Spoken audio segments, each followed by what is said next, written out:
Senhor presidente, senhoras e senhores que acompanham agora a TV Senado, a Rádio Senado, aqueles que estão na internet, eu quero cumprimentar a todos. E nessa tarde eu vou falar algo extremamente importante. Em 2013, o Congresso Nacional se ocupou de promover a alteração na legislação eleitoral, esforço esse que se concretizou com a sanção da Lei 12.891 de 2013, a chamada mini-reforma eleitoral de 2013. Embora o ponto mais polêmico tenha sido o do financiamento empresarial de campanhas eleitorais, outros permearam as exaustivas deliberações, dentre as quais destaco a substituição de candidatos nas eleições majoritárias e proporcionais. A Lei 12.891 acabou por definir prazo limite para a substituição de candidaturas a cargos majoritários, algo que até então não havia na legislação eleitoral. Isso ocorreu em razão de casos emblemáticos, como os ocorridos no estado de São Paulo em 2008, Cajamar, e em Peruíbe 2012 e Paulínia também, com a substituição de candidatos realizadas nas vésperas da eleição. Quer dizer, um candidato que tinha problemas na justiça, que estava tentando resolver, ele segurava sua candidatura até o último dia, praticamente, e o eleitor, quando ia votar, na urna aparecia a foto dele ainda. Então, as pessoas pensavam que estavam votando naquele candidato quando ele já tinha sido substituído, ou por esposa, ou por filho, ou por algum apadrinhado político. Então, com o advento da Lei 12.891, o prazo para essa substituição passou a ser de até 20 dias antes da realização das eleições, o que nesse ano aconteceu então até o dia 12 de setembro.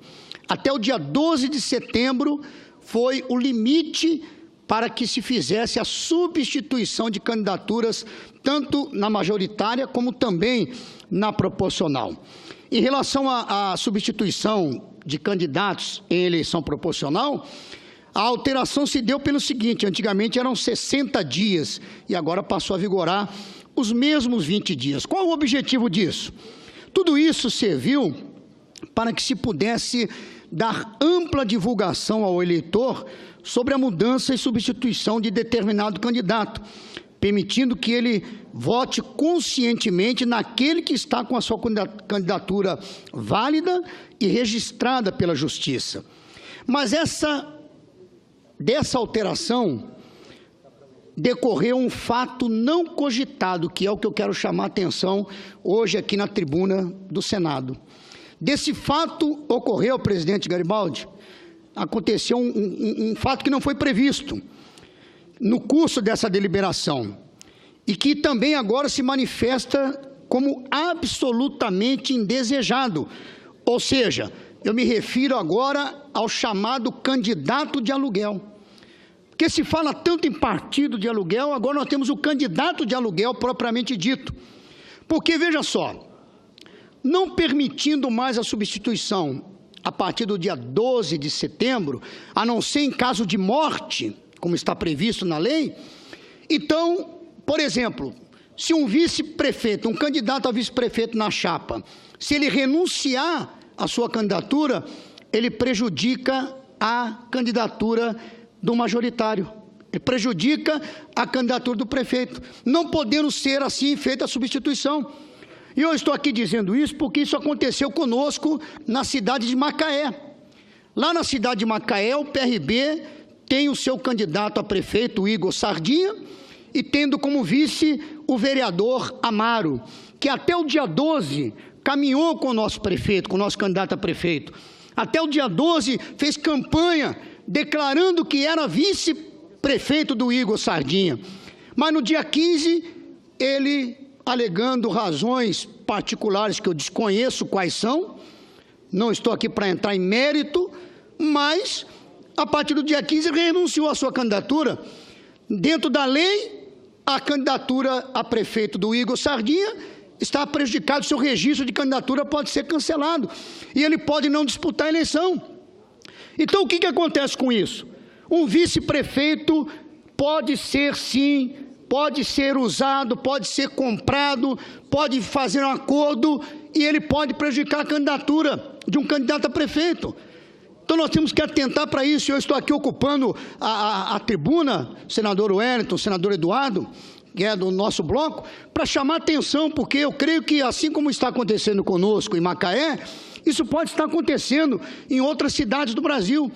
Imagine também, senador, a seguinte situação: se uma mulher renunciar à sua candidatura depois do dia 12, a chapa também vai sofrer consequências, porque candidaturas de homens também serão anuladas, por causa da proporcionalidade, vai infringir a proporcionalidade. Então, nós estamos diante de um fato que é importantíssimo, e eu quero também, hoje eu estive reunido, inclusive, com a chefe de gabinete do ministro Gilmar Mendes, do TSE, e falava sobre isso com ela e com outros que estavam presentes. Quer dizer, algo que não foi previsto na lei, só se prevê na lei a alteração em caso de morte. Mas e essa renúncia por motivos particulares que nós desconhecemos?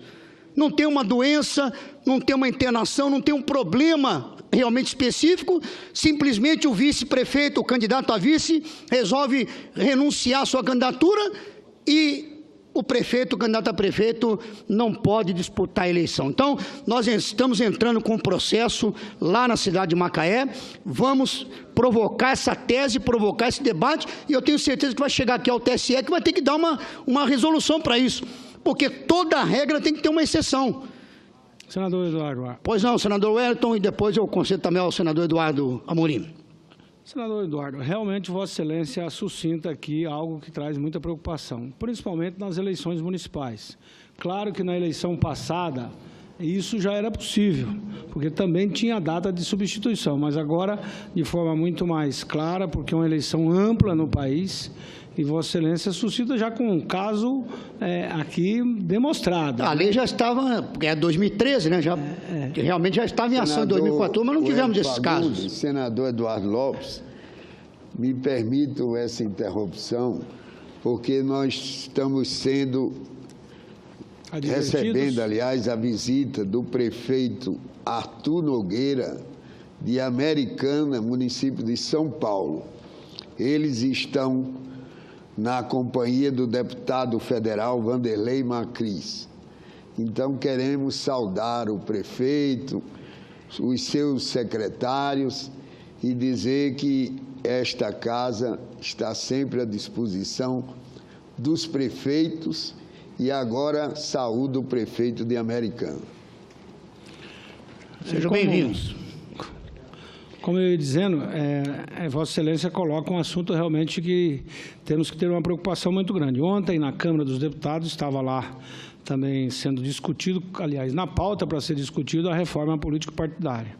E uma reforma, se ela não for bastante ampla e muito discutida entre os partidos, porque, infelizmente, para chegar a um consenso é quase impossível, né? O partido histórico, ele não quer a cláusula de barreira, e hoje o pluripartidarismo, esse volume de partido que temos hoje, realmente não só confunde a cabeça do eleitor, deixa o eleitor de uma forma, não se apresenta mais um programa partidário, praticamente candidatos entram, como falou agora há pouco aqui a senadora Rose, um candidato que não tem nem programa partidário, né? Então, hoje, a decisão também de se participar dos debates ficou a cargo das emissoras.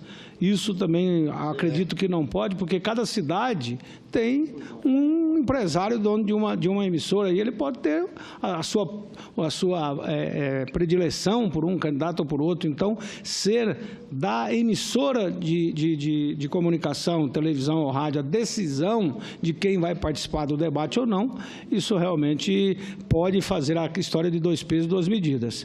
Então, essa complexidade da nossa reforma política eleitoral que todos nós dizemos, é a mãe de todas, é a mais necessária, porque, infelizmente, hoje, todos nós da classe política, a classe política passa por um desgaste exatamente por esse tipo de situação. Quando o eleitor ouve e sabe que isso é possível acontecer, um vice se vender para o outro e simplesmente renunciar e cair a chapa, de repente para virar candidato único dentro de um município. Então, eu creio que vamos ter que nos debruçar. Hoje o presidente Renan disse aqui que logo após as eleições será a primeira reforma que nós vamos nos debruçar. E, claro, temos problemas econômicos no país, que isso é fundamental, porque a crise que vivemos hoje, nós temos uma crise política e uma crise econômica. Mas, claro, a crise política ela sempre agrava muito mais a crise econômica. Por isso é que a gente vai ter que ter muita competência de fazer as duas coisas ao mesmo tempo. Nós temos que resolver o problema econômico do país, trazendo tranquilidade, votando as medidas necessárias, até porque a geração de emprego é fundamental. O número de desempregados a cada dia cresce no Brasil e a confiança também brasileira, ela se dá pelo equilíbrio político. Se nós estivermos aqui, conseguirmos isso, isso é que vai levar exatamente às condições para que a gente possa ter investimentos internos e de investidores externos também. Então, eu acredito que Vossa Excelência aborda um assunto que todos nós, infelizmente, vamos ter que discutir. Quando Vossa Excelência aborda isso, pode até suscitar que alguns lá, pelo pode país até despertar, afora, né? Pode até alguns despertar. interesses. Mas, infelizmente, é isso mesmo, temos que discutir. Muito bem, obrigado pela parte, senador Wellington. E tanto na reforma e na questão do pluripartidarismo, tanto fala-se da questão dos partidos de aluguel. E eu estou aqui falando dos candidatos de aluguel. Quer dizer, um candidato que tem esse poder nas mãos, de renunciando, atendendo a interesses particulares, que não sabemos quais, que podem ser até os mais escusos, podem fazer cair uma chapa e impedir alguém de disputar uma eleição. Senador Eduardo Amorim. Pois bem, senador Eduardo Lopes, isso só demonstra que a reforma política que o país precisa, que o povo brasileiro tanto espera, de todos nós aqui congressistas, não pode ser um remedinho como esse que fizemos, lamentavelmente. Tem que ser algo para valer, tem que ser algo amplo e que realmente atenda os anseios da nossa sociedade. Você vê que o remedinho, o analgésico, muitas vezes não é a solução. É preciso fazer esse enfrentamento, como disse aqui o senador Wellington, com coragem, com determinação e dar essa resposta. Quem sabe esse seja mais um jeitinho de alguns individualistas, de alguns profissionais na política que entram na política com objetivos duvidosos. E aí acaba, com certeza, estragando toda uma trajetória de quem queria fazer o bem. Então, é preciso, quando retornarmos, como o presidente aqui já prometeu, o presidente Renan, termos a coragem e a decisão de fazermos uma reforma política ampla, verdadeira e que atenda os anseios de toda a nossa sociedade. Também não vamos esperar que vamos conseguir unanimidade em todos os quesitos. Isso é praticamente impossível, mas o importante é que a maioria do povo brasileiro, da nação brasileira, esteja atendido nos seus anseios e que fique cada vez mais transparente. Não pode ser remendo, tem que ser algo para valer. E como foi dito aqui, a crise política afeta e afeta muito a crise econômica. Afinal, é uma crise de crédito, é uma crise de condução daqueles que serão escolhidos para conduzir o destino desse país, dos nossos estados e agora, especificamente, dos nossos municípios, das nossas cidades. Que venha a reforma política para valer. Muito bem, então eu quero reforçar isso, é importante. Repito, nós estamos passando, nós, PRB, estamos passando por essa situação na cidade de Macaé. O nosso candidato a vice-prefeito do PSB caminhou conosco até o dia 12, até no dia 12 ele era candidato a vice e, surpreendentemente, a partir do dia 15 ele renunciou e não temos a oportunidade de fazer a substituição por conta da lei que está em vigor. Mas nós vamos entrar com o nosso pedido, vamos entrar com o nosso processo lá no TRE de Macaé e eu creio que vai chegar até o TSE. Então, já fica aí aqui essa mensagem importante que eu considero para a nação, ainda mais diante das eleições, porque a reforma ela vai se tratar das próximas eleições. E eu estou falando já de uma situação que nós estamos vivendo agora, e eu creio que não só em Macaé, possa estar acontecendo em outros lugares, e como foi dito, de repente eu falando aqui, pode até suscitar interesses de alguns em fazer o mesmo, mas eu não poderia me eximir desse discurso, desse pronunciamento à nação brasileira. Então, vamos chegar até o Supremo, vamos chegar até o TSE, melhor dizendo, que eu creio que vai partir para a razoabilidade.